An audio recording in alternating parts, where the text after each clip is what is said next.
සාමාන්‍ය සීනි මට්ටම 400ට වඩා ඉහළ නම් විතරයි මේකේ හැන්දක් බොන්න තියෙන්නේ. නැත්තම් හැඳි භාගයක් තමයි මේක පාවිච්චි කරන්න තියෙන්නේ. රාට නිදා ගන්නකොට සහ කියන්නේ රාත්‍රී ආහාරයෙන් පසු නිින්දට පෙර. එතකොට උදේ ඉස් බඩ. ඔය ඒ කියන්නේ අමිල කියන විදිහට උණු වතුරයකට දාලාද බොන්න තියෙන්නේ? ඔව් උණු වතුර Tamanට බොන්න පුළුවන් ප්‍රමාණයකට මේකෙන් මම නියම කරන මාත්‍රාව දාලා පාවිච්චි කරන්න තියෙන්නේ. හැබැයි මේක තිත්තයි. සිංහල බෙහෙත් ගොඩාක් අඩුයි තනි රස දේවල්. ඒ නිසා තිත්තයි.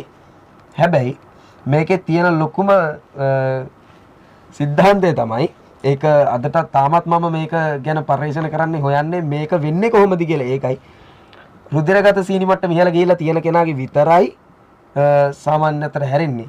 දැන් ඔබතුමාගේ ගත්තොත් අපේ සභාපතිතුමාගේ රුධිරගත සීනි මට්ටම 400යි නම් ඔබතුමාගේ රුධිරගත සීනි මට්ටම 95යි නම් ඔබ දෙපළටම මම එකපාර මේ නිෂ්පාදනය දුන්නොත් තේ හැඳි එක ගානේ අපේ සභාපතිතුමාගේ පැයක් ඇතුළත සාමාන්‍ය මට්ටමට හැරෙනවා කියන්නේ.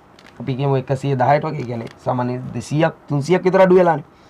එතකොට ඔබතුමා මේදිලා ඉන්න බෑ. මම ඒකයි කියන්නේ. මම සායනවල කියන්නේ සහ මේක හඳුන්වා දීමේ වැඩසටහනවල සියලුම තැන්වල කියන්නේ සියදිවි විනාශා ගැනීමේ චේතනාවට ඖෂධ ක්‍රමවේදයක් ලෙස ඖෂධ භාවිතයට ගියත් සියදිවි විනාශා ගන්න මේ ඖෂධය භාවිත කරන්න බෑ තේරුමක් නැහැ.